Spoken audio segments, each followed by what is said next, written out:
That's right. We're back. Week 3. They haven't pulled the plug yet. And to honor the occasion, my co-host Brendan Haywood has decided to put on a shirt with a collar. You are looking, you know what? You're looking like a summer camp counselor is what you're looking like right now. You know what? I had this huge T-shirt on, just chilling around the house, and I didn't realize it looked as sloppy as it looked, and so I You had to actually switch look like real a quick ghost to for the collared Halloween. shirt.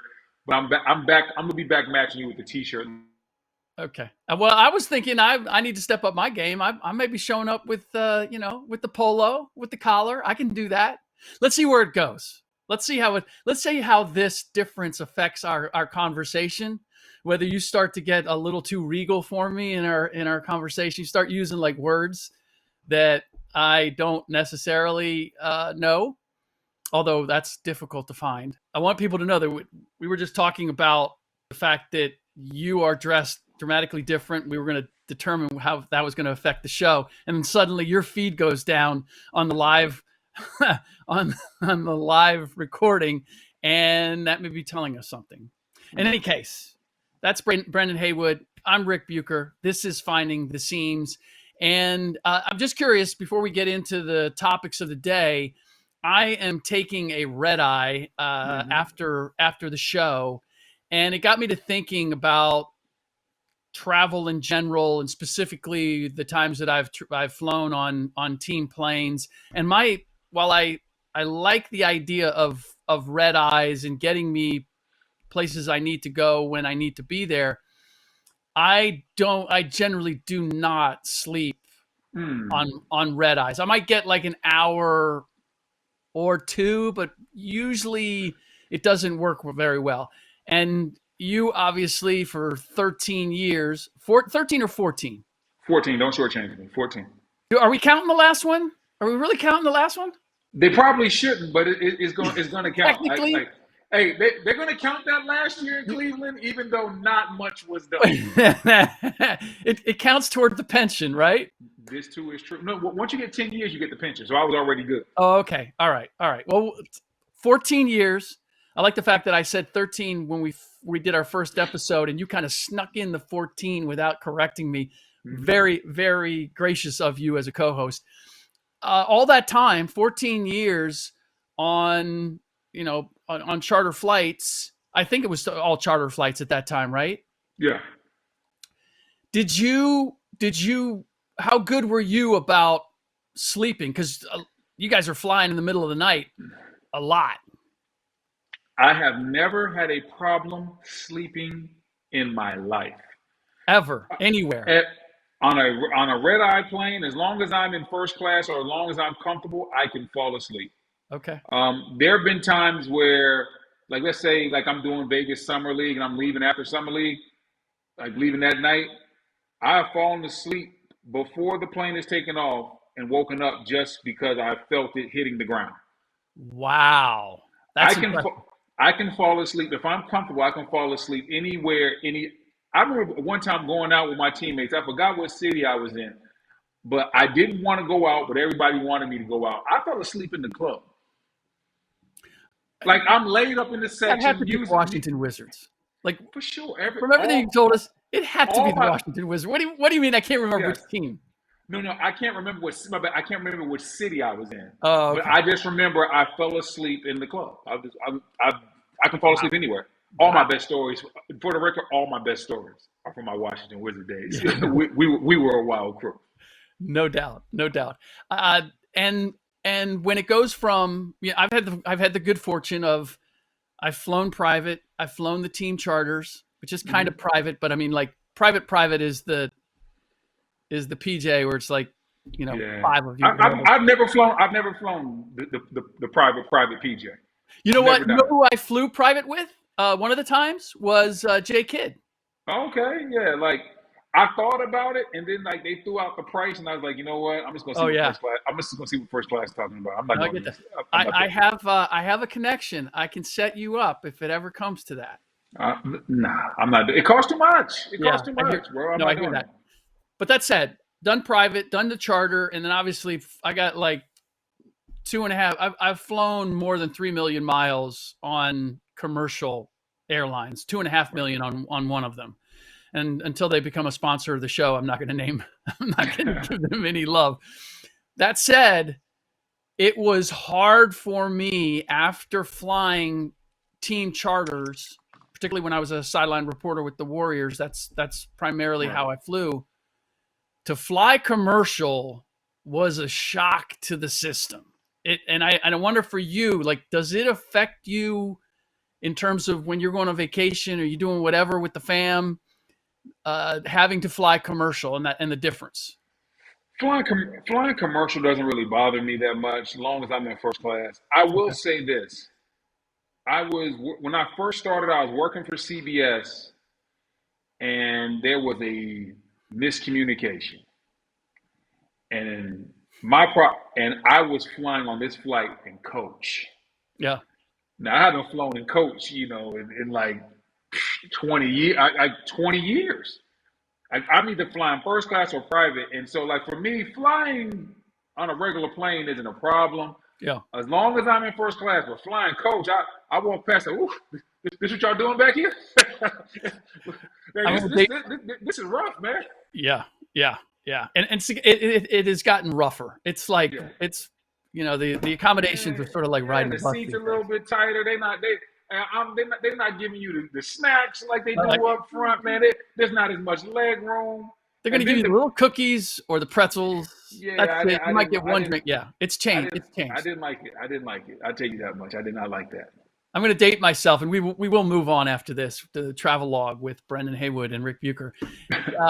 I very early on in my career, Ronnie Cycli had a quick spin with the Warriors, and I think I was a beat writer, but I already had certain status with the airline, so I got upgraded. I'm in a nice seat. I think I was in the big chair up front, and it was All-Star break, and Ronnie Cycli was going someplace, and he had a middle seat in the back.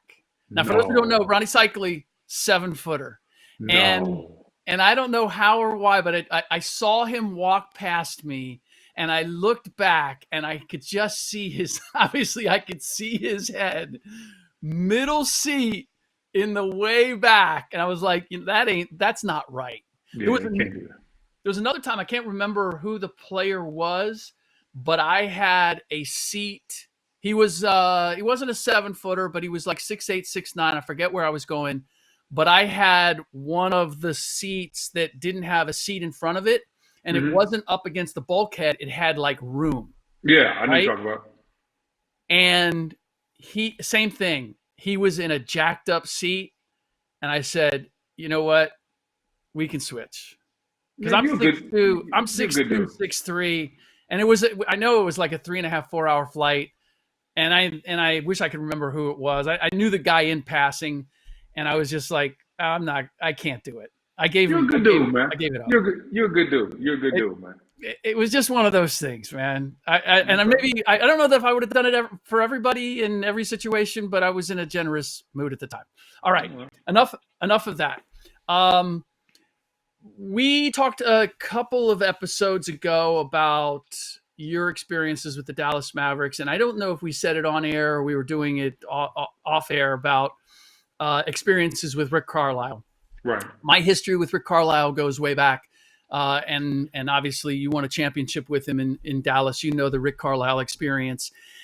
But it got me to thinking about the Indiana Pacers and watching them in preseason. And I think everybody dismissed them and what they are and who they're going to be, with Tyrese Haliburton expected to be out for the year and Myles Turner signing in free agency with the Milwaukee Bucks. Arguably their two best players.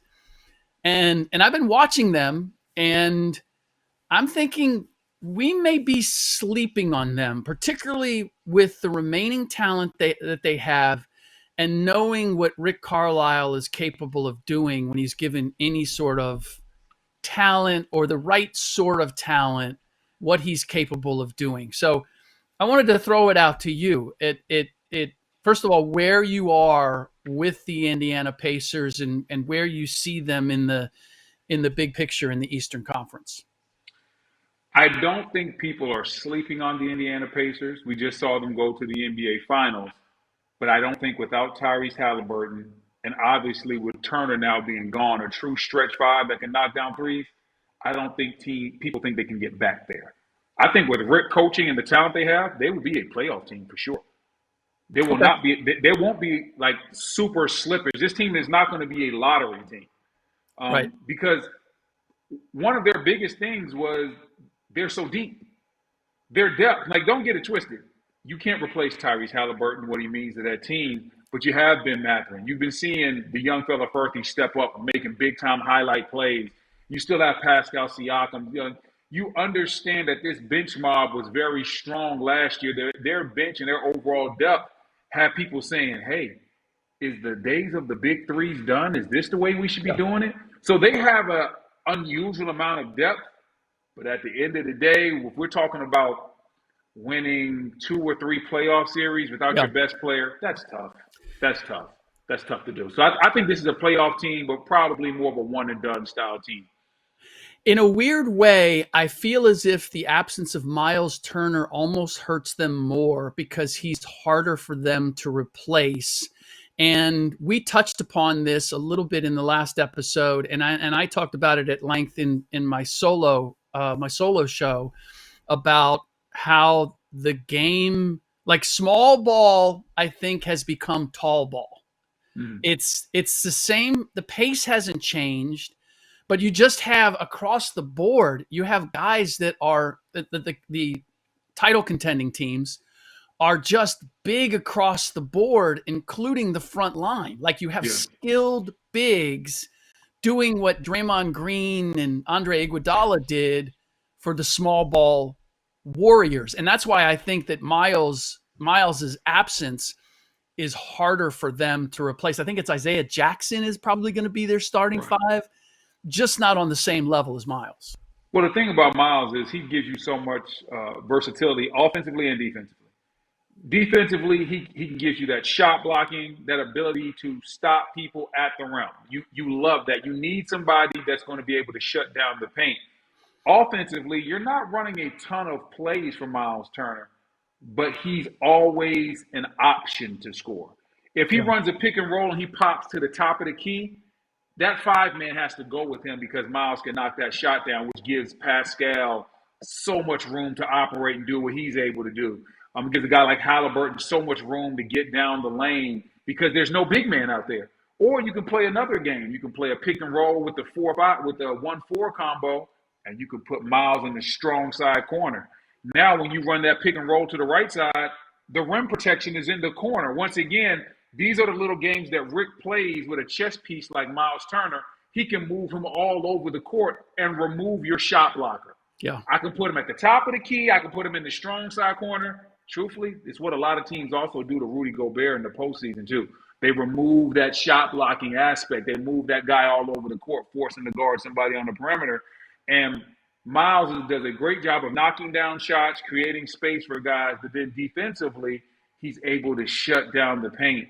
And there's just not a lot of guys with that skill set. And he will dunk it on you if he has the opportunity. He low key probably had one of the best plays of the playoffs, but because I forgot what game it was, the Pacers were getting blown out. But he dunked on, I want to say Hartenstein, so hard. So, but nobody cares because that was the game they were down 20. It was in the fourth quarter. Right. But I was like, ain't nobody showing this clip? So, Myles Turner, they're really going to miss him. They're going to miss Haliburton for sure. But to your point, they're going to really miss Myles Turner. It's one of the, we use the word genius to apply to coaches far, far, far too often. But everything I know about Rick Carlisle, I am comfortable in saying, if not genius, he's like a Mensa level dude. He is incredibly, incredibly smart. And this is going back to when his first iteration with the Indiana Pacers with Jermaine O'Neal. Right. Like he wanted to get Jermaine O'Neal the ball in certain places against certain teams. and he would run all kinds of misdirection, but the ball would wind up with Jermaine in his sweet spot in the same place every time. And that to me is genius when it comes to basketball. And so I wonder for you, like, how did that manifest itself when you were playing for him? I totally agree when you say that Rick is a genius. Offensively, defensively, he totally gets it. The game plans are incredible. Um, I probably didn't appreciate it as much as I should have until I retired, and I really looked back on my career and I was like, that's the best coaching I ever got. Hmm. And at the time, I didn't always see eye to eye with Rick because I was coming from DC where there was a lot of unstructure. So you have 8 years of unstructure, and then somebody walks in and tries to make you play a certain way, Yeah. like myself, Karan Butler, Deshaun Stevenson. We weren't used to it. There's a little bit of a pushback. But when I got older, I was like, I kind of wish I would have started my career with that type of structure. Yeah. Because learning how to win, understanding what it takes to win, understanding where you're supposed to be on the court, how you win playoff games, game plans, being game plan specific. It was just these little things that Rick would do. And it would just, if you follow the game plan, it worked. Like the year in 2011 when we won the championship, every series, every game plan, impeccable. And they all worked just the way they said it would. It was just like every time he said something was going to work, it worked. Like he was like, "Hey guys, we're gonna ball pressure LeBron James. We're gonna ball pressure who? Yeah, LeBron James. We're gonna ball pressure this guy. And then he explained why we can't let this guy get ahead of steam. We're gonna help off of other areas. We're gonna help off of D Wade. We're gonna help off Chris. What Chris Bosh? He can shoot. I don't care. We're gonna ball pressure this guy, slow him down, and then we're gonna go under the screen. So we're gonna pressure him to the screen, and then we're gonna go under the screen. We're not going to allow him to get comfortable and get downhill." And then Rick gave us the numbers also. He said LeBron is shooting, I think, like something crazy, like 58% from the field of the playoffs. But outside of 15 feet, he was shooting like 30-something%. He said, this is how we attack him. And the whole game plan was to attack LeBron from a defensive style that eliminated what he did well. And you saw the final result. And it was everybody had to do everything right every single day in practice, every single walkthrough, and you saw how it frustrated LeBron. And so these were the type of game plans. It didn't matter if it was the game plan that we had against OKC. It worked to perfection. It didn't matter if it was the game plan that we had against the Los Angeles Lakers. At that time, they were coming off of back-to-back championships. Rick Carlisle's game plans, offensively and defensively, were flawless every single time. I remember we played OKC. Everything was about Kevin Durant, obviously. And so this is when, Russ was in that mid-range pulling up. And so we're like, so what are we going to do with Russ's mid-range? He said, he gets as many of those as he wants. I go, huh? He said, we can win with that guy shooting a bunch of mid-range pull-up contested twos. He shoots 42% on those. That's not going to beat us. The 7-foot guy shooting all the threes, we have to cut his water off. There's a special game plan for him. Yeah. And so you go into a game and you're thinking like, oh my goodness, we're about to let Russ do what he does well. And truthfully, they're like, that's not going to beat you. And then you go into the game plan and you see like, oh, they want him shooting and not giving it to KD. We want him taking these shots. We really will win if he takes these shots. And Russ was still cold. It was just KD colder. You know what I'm saying? And they understood that dynamic. So every series, it was interesting because sometimes as a team, we didn't agree with the game plan, but we went out there and did it, and we saw it work every single time. Interesting. That to me, most coaches have a plan. Yeah. The trick or the goal or the secret is to get the team to buy in and believe in the game plan and execute it. What is it about coaches in general who have that capability that can get a team to buy into the program, and what was it about Rick, or what did Rick have that allowed him to get you guys to buy into the program? The first thing was Rick didn't care who you were. If you didn't buy in, he was going to let you hear about it. He didn't care.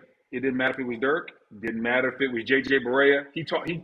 He was an equal opportunity offender. If you didn't do what he thought you were going to do, some coaches duck the smoke. He never did. And so that was number one. Number two is you see the game plans working. If your coach says we're going to do this and it works, well, yeah, it might sound unconventional, but you're like, it worked though. So now you have more faith the next time. So I remember that same year, 2011, we go into a preseason game. He says, yeah, we're going to play exclusively zone. We said, we like, what, for a quarter? He said, no, the whole game. From tip to the end of the game, we're working on exclusively zone. We're going to need zone later. And I'm talking to Dwayne Casey because I'm like, Coach, crazy. Why are we running zone the whole game? Casey's like, big fella, we want the high Dirk eventually. And he understood that. We're running zone in preseason. Interesting. Because we know we're going to need this zone come May. Yeah. And so we're working on our zone slides in training camp. They just took a preseason game and said we're going to work all zone. And then we would just throw zone at you throughout the course of the year from time to time to just continuously work on it. And it was those little things like, okay, we're working on the zone slides. We might throw it at a team in the third quarter and it works. And we're like, oh, okay. And at this time, think about it, wasn't a lot of teams playing zone in like 2011. They thought that was weak. Nope. So and so we as a team, we didn't like it, but then we see it frustrate teams and it slows teams down for little bits and stretches because they're trying to figure out where they're supposed to go. And here's the unique thing about a zone. Most teams have an extensive playbook. They normally might have, 2-3 zone plays? Yeah. So if you can throw them off, they really might not have much to go to. And so we saw it work. And that's why Rick Carlisle could be the evil genius that he is because even though we might not agree, it's like, it's working. I think we might have just discovered the reason why things didn't quite work out between Luka Doncic and Rick Carlisle. Oh, I could tell you that. I already knew that one. You could have just asked that. Well, I know Rick. So I kind of knew where that was coming from. But like that, particularly now, I don't know if you saw just like JJ Redick is like, hey, Luka, like you got to stay with the program a little bit more. Like we can't just be going off script and trying stuff. I mean, that's, again, a lot of situations where you have a great player that wants the freedom to do what they do, and they have the talent to make it work. In most cases, the coach is in the position of, but I got to make it work for everybody. Like I got to see big picture. And I don't know that a star player always necessarily understands that. But as I think about your team, about that Dallas Mavericks team, and this is probably, I would argue, why you and Rick, that group and Rick won a championship, is because he had all guys that at the end of the day were willing to buy in. Dirk as a superstar is willing to buy in. Jay Kidd, particularly at that time in his career, if you explain it to him, I think he's, and you can correct me if I'm wrong on this, but I think he's willing to buy in. It just has to make sense for him. Right. And I can't think of anybody on that team that didn't think that way, which gave Rick the latitude to put the things in place that he wanted to, as sometimes unorthodox as they might have been. Exactly. And our team was older too. So right. Everybody already had their money. Stojakovic had got paid, Dirk had got paid, Jay Kidd, Sean Marion, even got role players like myself. I was on a good deal. So like Caron Butler, I think if I didn't mention him, he had already got paid in DC. So everybody got paid. Sean Marion. Yep, Sean Marion already got paid in Phoenix. Everybody got paid. Some of these guys had been all-stars. The guys that were good enough, they played in their all-star games and been all-pro. But nobody had won. That's what hurts young teams. Because people will never tell you it's all about winning. It's actually not, okay? There's a lot of agendas. There's a lot of people that are playing for contracts. There's people that are playing for all-pro. There's people that are playing for not all-pro, all-NBA. There's people that are playing for that all-star selection. There are people that, after they get the all-star selection, they don't come back from all-star the same way. There's people that have hidden bonuses within their contract, from their shoe contract to their regular Yep. contract. I remember going for a rebound one time with Caron Butler in DC. And he was fighting me for this rebound so hard. I just looked at him. I said, "You got a rebound clause in your contract, don't you?" And he just started laughing. I'm like, "Yeah, man, let me get the rebound. Let me eat, dog. What are you doing?" Like, there's all types of little things along the way that keep teams from winning, because it's that me. Because Yeah. there's always, this is a business.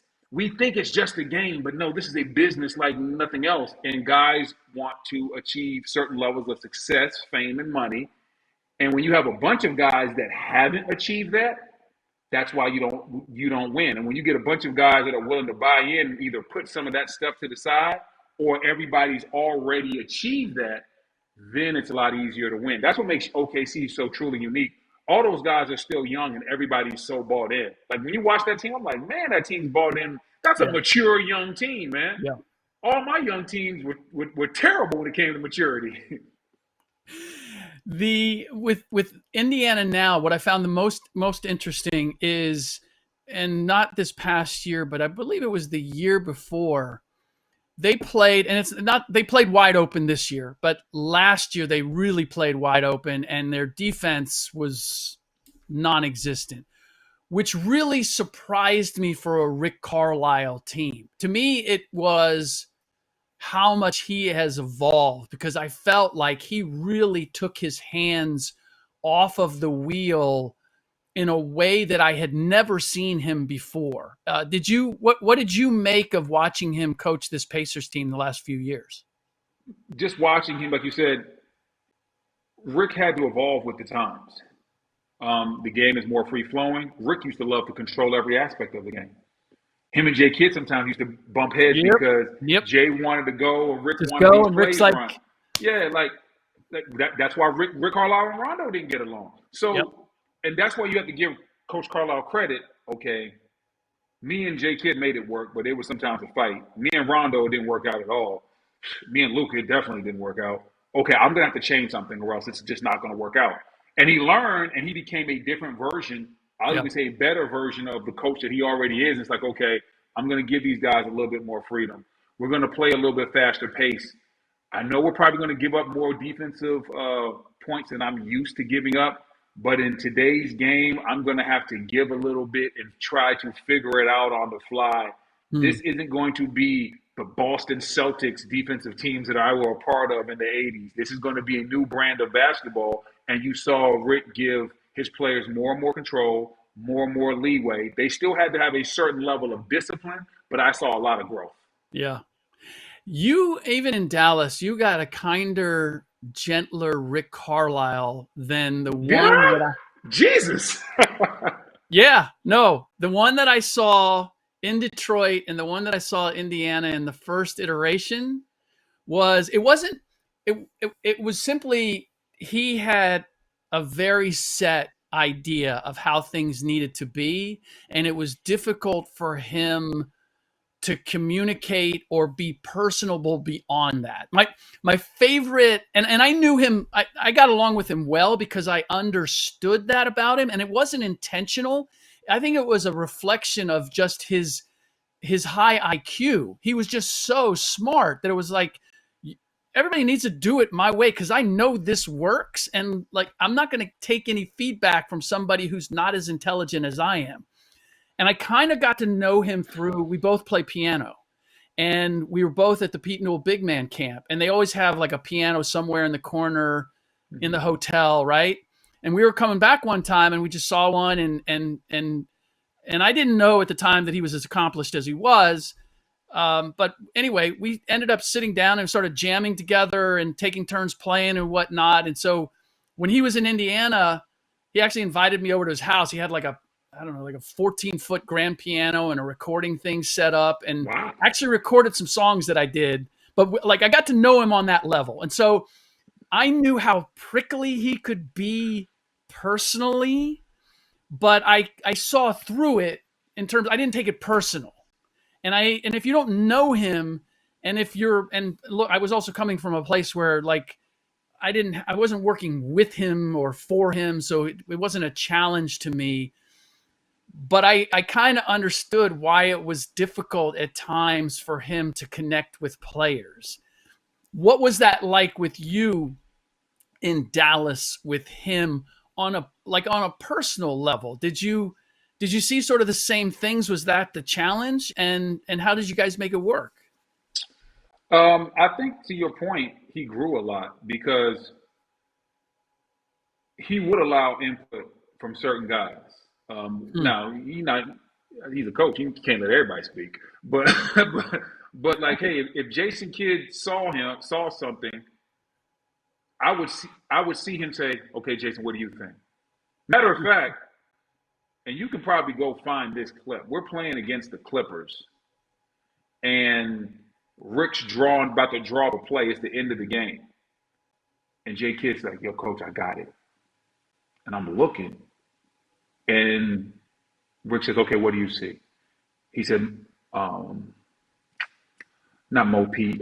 What's Mo? Point guard played for the Clippers. Used to wear a headband. Played with LeBron. Mo, the Mo. point guard. He's a coach now. Oh, I know who you're talking about. What's his He name? played. He played in Cleveland too. Yes, yes, he did. Played with LeBron in Cleveland. Actually came back and won a championship with him.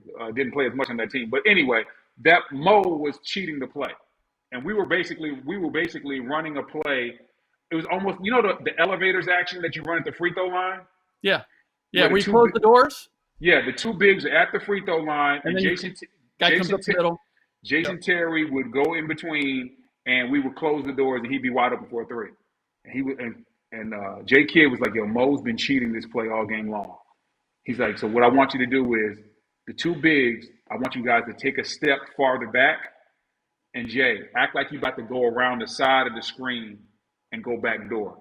And on the play, just the way Jay Kidd said it was, Mo tried to cheat to the other side of Mo the Williams. screen. Mo Williams tried to cheat to the other side of the screen. Jet cuts back door, and he gets a wide open layup. And it was because Rick allowed Jason to draw that play up in Yeah. that moment. So that just shows you how much he had totally let go. Not only did he ask Jay Kidd what he saw, he allowed him to draw the game-winning play up in that moment. So Rick had grown a lot as far as letting go of control by the time I got to him. There's no question that he's come a long, long, long way. One of my favorite memories for who Rick was at the very beginning Mm-hmm. is I walked in because I knew him well enough. Like I could walk into the coach's office before a game when the rest of the media couldn't or whatever. And I walk in and he's ironing his underwear. Yeah, yeah, he did that. And Yeah, and they're he used to tape his ankles sometimes. The coach too. and they're tidy whities. Oh And he boy. was ironing them. That Oh that boy. to me captured the Rick Carlisle at that time. Mm-hmm. And now, like, And, coach ain't gonna like you telling no story about I him know ironing his drawers. yeah, he's He's not gonna like that. If he see you, it might be smoke. I'm just gonna let you know. He's not I, gonna like that you told that trust story. me. We've already had that before. Like, Okay, I'm just letting you we, know. If he see you, it might be on site. He ain't gonna like you telling people that he used to iron his drawers.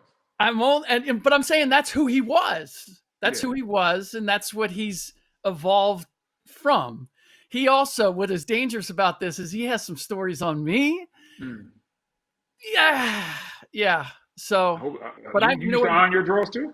Here's the, what? No, no, You no, used no, to, no, oh, okay, no, just no, no. checking. Just checking. No. But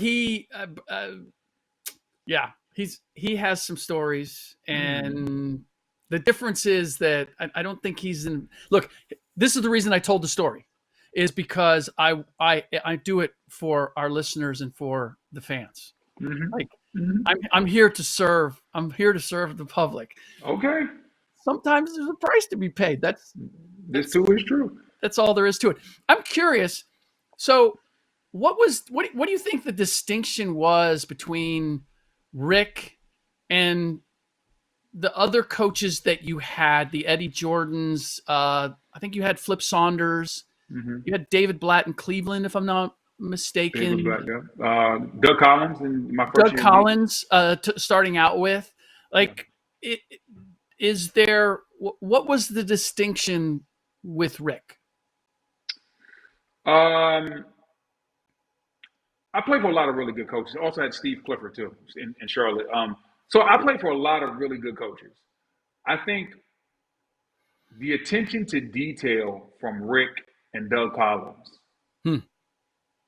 those were the two guys as far as attention to detail, game plan specific. Like if you didn't do exactly what they wanted in those situations and it didn't work out, they were always going to be upset because they understood the little things meant big things. And for Rick, you could always see he was always building. Like our offensive playbook, he was always building. He's like, okay, yeah, you remember that play we used? Okay, yeah, we're going to add this onto it. So when, like for me, just to see how he continuously built up offensively, he was able to shift defensively what we wanted to do from, hey, we're going to play man, we're going to play a drop coverage, we're going to run zone for a quarter.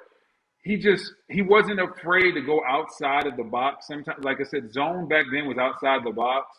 He wasn't afraid to go outside of the box to try to win a game. Like who else would have thought to themselves, you know what? Dwayne Wade is killing us right now in the post. I'm going to take Sean Marion off of LeBron James, put him on Dwayne Wade, and we'll just guard Sean Marion with Jason Terry and see what happens. Like he's like, I'm not afraid. He's not afraid to do something like that in the highest moment, and he's not afraid to lose because of it. And that's what makes him good. There's no fear there. Most Yeah. coaches would be like, you can't take Sean Marion off LeBron. Well, D Wade is out here looking like Akeem Olajuwon in the post. Go back and look at the 2011 finals.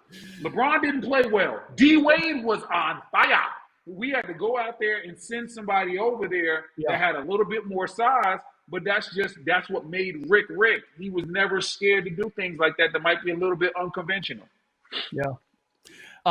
Not play well is an understatement for that series for Hey LeBron man, James. I'm trying to be kind. I'm starting to see you a LeBron hater. I'm starting to see. I am a realist is what I am. There's way too much propaganda out there. And I would say that 98% of the media go along with it. And I just feel like I need to represent the 2% and keep it real. I hate that accusation because there's so much to admire and respect about LeBron James that I do, but I'm going to keep it a buck. And so I'm not saying that you're not. All right. Just because I'm not wearing a collar doesn't mean like you jealous of my collar. I'm gonna get you a shirt like this too, man. You can send me your size, man. We can match next episode. Yeah. Okay. All right. I won't say no. I'm free as me. I'm good with that. One last thing on the Pacers and Rick Carlisle. Bennedict Mathurin, who I've been on that bandwagon since he came into the league. I think he's got something. You talked about players having irrational confidence. Right. Bennedict Mathurin is one of those guys. I think he had to bring his game to the point where his irrational confidence was equal to it. But I like guys who believe that they can get it done and they just need the opportunity. I don't know how closely you followed them, but I was always curious how that was going to work between Mathurin and Carlisle because he does like efficiency and Ben's not always in that category. What have you seen as you've watched the evolution of their relationship? I see that Rick understands that he needs Ben to win. And that's what coaching is. All right, this guy is not particularly my style of player, but he helps us. So I have to put him in the best position to succeed. You know what? He probably doesn't need to be a starter. He needs to come off the bench. And when he comes off the bench, we need to run plays for him, get the ball in his hands right away, take advantage of what he does well. Yeah. And, it might not work if he's out there the whole game with a healthy Haliburton and Siakam. But if he comes out there and he's out there with TJ McConnell, and McConnell's running this offense fast and looking for him, and now he gets to feel like he's the man with that second unit, now you're tapping into what makes Ben good. Yeah. Ben has irrational confidence. He probably thinks he should be starting and getting more shots anyway. Well, what I'm going to do is when he gets in with this second unit, I'm going to put him in a position to get as many shots as possible so that he can thrive and we can win because we need his offense. So we need his offense. It's not going to be consistent every night, but we do need what he brings to the table, and that is what good coaches realize. Everybody's not a perfect player. Yeah. This guy he might shoot a lot. He might not be the most efficient, but man, with our second unit, we can really, really use this guy. And Rick does a great job of doing that. I wonder because Rick Carlisle played for the Boston Celtics, for those who may not know, played sparingly, but he was tight with Larry Bird. Right. And one of the reasons why he was in Indiana in the first place and his connection is largely because of Bird. Bird's always been his guy. I just wonder, because I believe every head coach knows a lot of what you have just described about Rick in terms of how to play, how to win, all of that stuff. Where they fall short is their reluctance or inability or fear to implement or require players to stay with their program, that they don't like confrontation, or they don't, for whatever reason, are afraid to hold guys accountable. And I just wonder, because Carlisle wasn't a great player in his own right, but being that close to Bird and seeing how a great player responds to coaching, maybe that I'm looking for the reason why Carlisle has always been fully confident enough to say, no matter who he's coached, to say, this is the way we're going to play. No fear. You talk about Rick being a little bit different, a little bit quirky. There's no fear. Some coaches, they coach, but there's fear.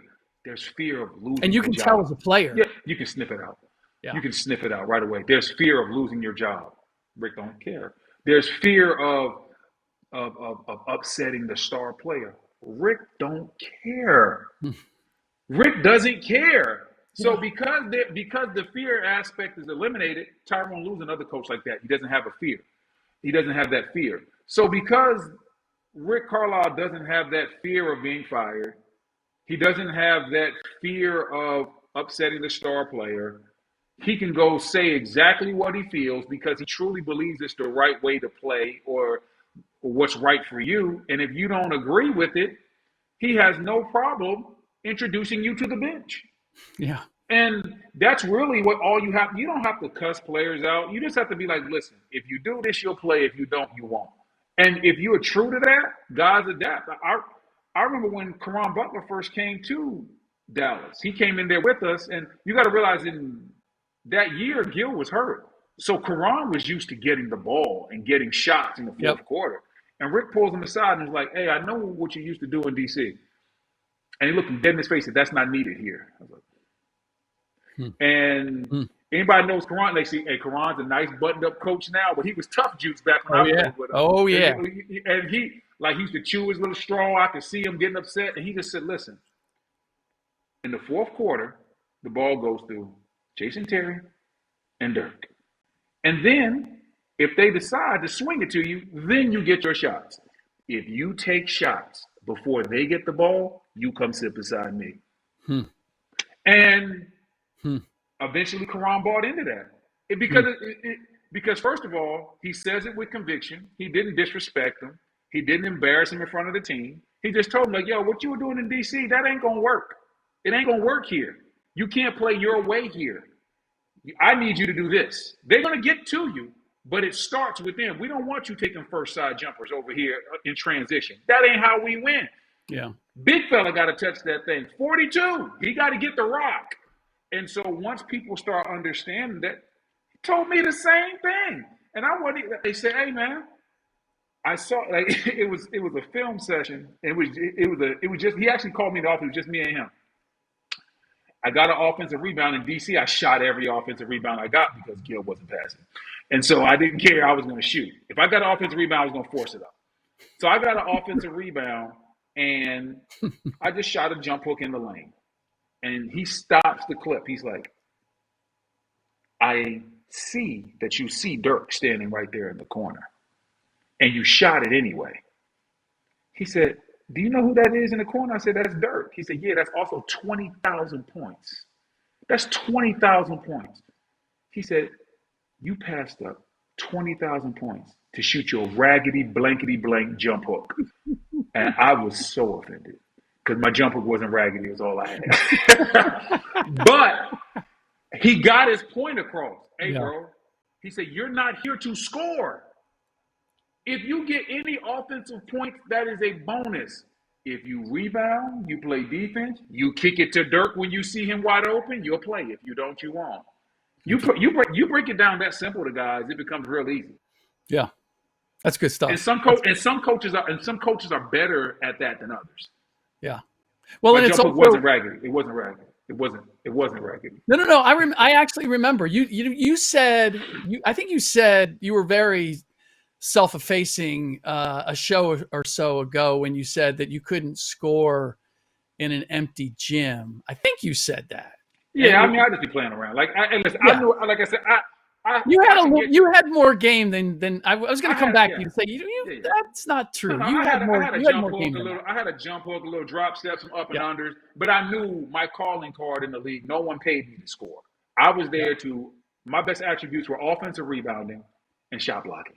Yeah, and that's basically what was told to me by Rick Carlisle, and in that fashion. And like he just had his way. Like, yo, it's just if you're gonna do this or you're not gonna do it. You're gonna play or you're not. You make the decision. Yeah. That to me is the secret to a long career, is understanding what your value is and being willing to accept it. And as is often said, be a star in your role, right? Yeah. Do what you do great. And it doesn't mean that you're not trying to add a little something to your game. It's not you're trying to amplify your skill set, but understanding that until you prove or the opportunity is presented for you to maybe showcase what you've added to your game, you better be executing what it is that you're expected to do. Yeah, you got to do what you as a role player. Well, everybody comes into the league with dreams, and you slowly but surely have to settle into what type of player are you. Are you a star? Are you an all-star? Are you a role player? Are you a guy that's a little bit better than a role player? Okay, and then you got to figure out, okay, what do I do well? There's some guys, they score well. Ben Mathurin scores well. He always is going to have to look to be aggressive to score. As a guy like myself, if I'm taking too many shots, that's what the other team wants. Like, I can take certain shots, but they have to be calculated from certain areas, certain times of the game. And so, like, you got to understand, like, hey, my role is to rebound, set good screens, and play defense. And if I'm open, yes, get to your jump hook or get a dunk or maybe, drop step, whatever. But you have to understand why you're there. And some guys don't understand that. Some guys feel like, oh, man, I can do this, I can do that. And that's why they end up out of the league. There's a ton of talented guys that end up playing 3 years in the league and then playing overseas for a long period of time because they never figure out how to find the role. And when they go overseas, they're forced to find a role, or that's the end of the road. I think the reality hits them once they go overseas. We have just a little bit of time left, and I want to squeeze in at least another one of the several subjects that we wanted to hit. Okay. And I'm going to do this. We talked about the top 4 teams in the West, our respective top 4 teams. I had OKC, Denver, Houston, and Dallas. I think you had OKC, Denver, Houston, and Minnesota, if I'm not mistaken. Mm-hmm. Who are your top 4 teams in the Eastern Conference going into the season? In the East, I'm going to go with Cleveland. I'm going to go with the Knicks. Mm-hmm. I'm going with Orlando. And I've gone back and forth with which one of these young teams I'm going to go with. For right now, I'm going to go with Atlanta, but I was debating between Detroit and Atlanta. I think we're at the point where there is a superstar youth takeover, where we're over the next 2 to 3 seasons, we're going to see the guys like Paolo, Cade Cunningham, these young stars. We're going to see those guys ascend, and we're going to see the LeBrons and the Steph Currys and those guys start to, pass the torch, get out of the way a little bit. And you're starting to see that right now. Like oh, these guys are having playoff success. These guys are on the way up. And some of these older stars that are 37, 40 years old, you understand their time is limited. There's going to be a shift in this league. SGA is the best player. You see how young he is and how young that team is. So the Eastern Conference is no different. I didn't really like what Milwaukee did this offseason, so I can't put them up there. Truthfully, from a talent standpoint, I really should believe in Philly, but I just can't get behind them. I mean, they probably. I've seen that movie enough times that I can't. Yeah, but like they have Joel Embiid, who he's been the MVP, so they probably have a guy that's technically the first or second best player in the Eastern Conference right now, especially with Tatum out for the year. You know, you got Paul George. You know, you still got Maxey. I like. You're DJ singing a song even you don't believe. Like you're telling me these names and you're saying, "Hey, would you buy this car?" I mean, a lot of people drive this car. It has driven. It's other people have had it and it's gotten great mileage. It's got leather seats. It's got all this, and I'm like, yeah, but that car always breaks down. That car is never. That car is always in the shop. The Philadelphia 76ers are done in my mind until something dramatically different happens. Yeah. I am putting them to the side. I am not counting them as a factor in the Eastern Conference. I'm not putting them up there. Obviously, Boston is hurt right now with Tatum being out. I really didn't like what Milwaukee did this offseason. I mean, what were their two biggest? I mean, I understand they brought in Turner, but I thought they needed a little bit more. Losing Dame. And all you bring in is Turner and Giannis' two brothers? Like, what are we doing? Like, hey, man, they're going to have the whole family working in a minute. hey, I was like, dog, everybody, he not just one brother, he got two brothers on the team? Hey, come on. This is what I'm trying to hide it. I can't remember which brother said it, but Bronny posted something.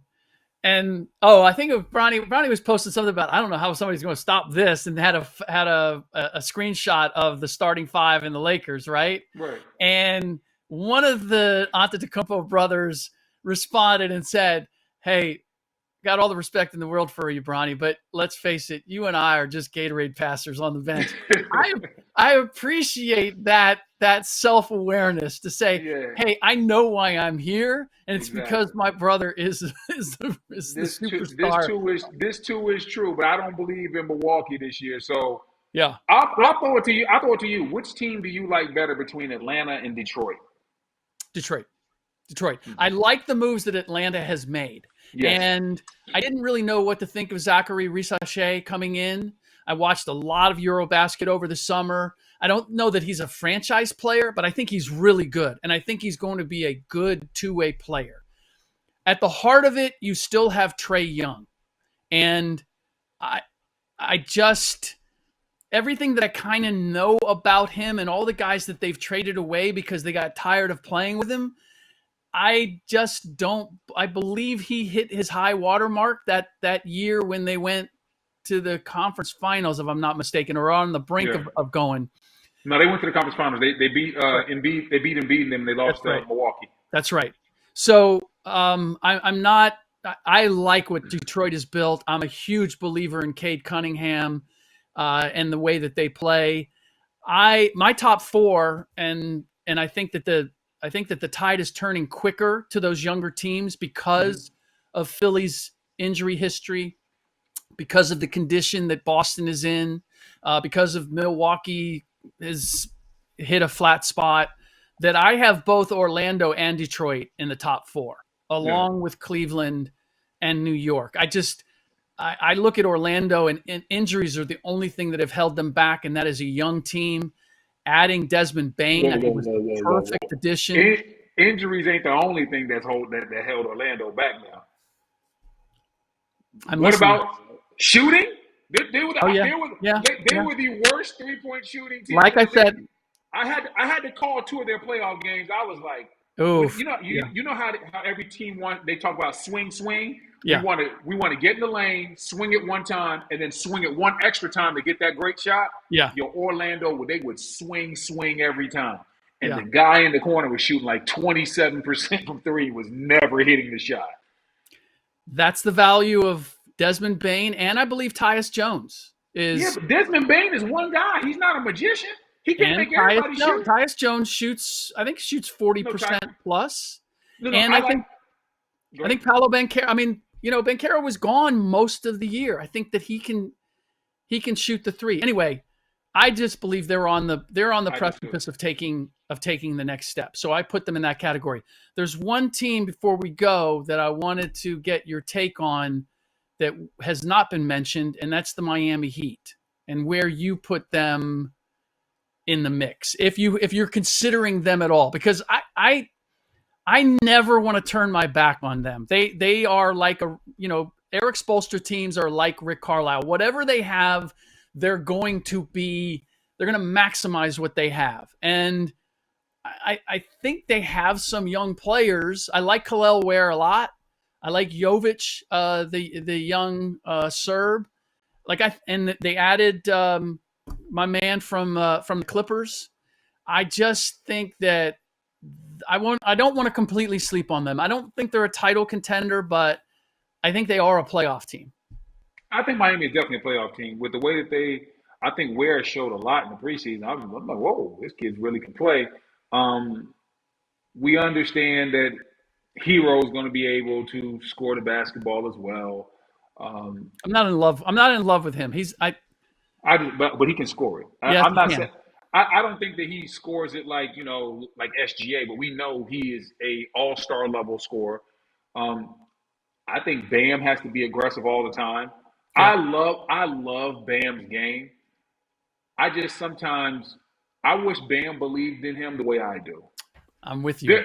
There's so many games where I'll come out and I'll see in the first quarter, Bam's 5 for 6. I'm like, this is the game. And then at the end of the game, he'll be like 7 for 12. I'm like, nah. Yeah. When you start out hot like that, I need you to keep it going. Like, if I could tell if Miami is going to be better than expected, I think Bam is going to have a shift of where he understands that, you that dude. Like, Bam has gotten better offensively every year, but you can tell that Bam wasn't always an offensive player. Certain guys have been offensive players since middle school. And so they just have there's times where I'm like, Bam, go shoot that. He get in the middle and he'll start pump faking. Like, no, don't pump fake. Just get to your face, shoot it. You're cold. Like, Bam is super cold to me. He just sometimes doesn't play as aggressive as he needs to. Like, at NBA TV, we'll have a bunch of games going. So, I might be watching in the first quarter, and I'm like, okay, Bam's got 10 points. I come back in the fourth quarter, I'm like, he got 17. Like, nah, this supposed to be like one of them 28-point games. You was 5 for 5, bro. Like, I need that. So that's my true problem with Miami, is that Bam isn't always as aggressive as I feel that he has to be if this team is going to be really good. I'm with you. I'm with you on that. That is the thing. I have mad respect for Bam's game, both ends of the floor, how he carries himself. I think he's a true pro. But I'm of the same mind. I'm like, dude, you're the best option out here in a lot of situations, and I see you deferring or you can see he gets there, he looks, and then he doesn't take it. And I'm like, this is the Miami Heat. You're not going to get a better shot than that. This team isn't talented enough. Norman Powell was the guy I was referencing from the Clippers that they acquired, and I think he will help them in the big picture. All right, that's it. That is it. By the way, all right. My understanding is that podcasts that make it past 30 days, most of them fail within the first 30 days, the podcast shows. And we are on the brink of passing the 30-day mark. I'm also going to say, I don't know whether that's true or not at all, but I saw a clip of a guy talking about how a guy said that if you want to capture people's attention, you give them a little story or a nugget that's just unbelievable. And then he said, but the nugget that this guy gave as an example actually wasn't true. He said that the guy said, did you know that there are more people alive today than have died in the history of the world? and you're like, wow, that's amazing. Like that's an incredible thought. Hey man, what you be watching, man? And then, yeah, I know. And then I'm just curious. Look, dude, the rabbit holes I go down, don't even start. I see. I go check your search history. That is not true. Like that's not true. There's like, I think 180 billion people have died since the beginning of time. Right. There's 8 billion people on the planet right now. Like this dude threw out, did you know? And then threw it out there like a fact. And the reason I bring all of this up is because in pretty much everywhere on the internet and with shows, you really don't know whether you can trust the information. And this is for our listeners, Brendan. Mm-hmm. When you hear something on Finding the Seams, like a coach irons his underwear or somebody puts Red Hot in a pair of tights that belong to his teammate, you can be assured that is the truth. For sure. I'm gonna tell you, listen, I can tell you this. Every story that I will give you from behind the scenes will be the absolute truth with no sauce added to it. And even if it makes me look bad, I'm still going to tell the story the way it's supposed to be told. Some guys like to, hey, I'm going to give you just the facts. Some guys like to adjust the facts. And right. I can't do that. Take themselves out of the picture. Yeah. I get it. All right. Well, we're going to take ourselves out of the picture. That is it for this week's show. Thank you for joining us. And we will see you here again this time next week. All right.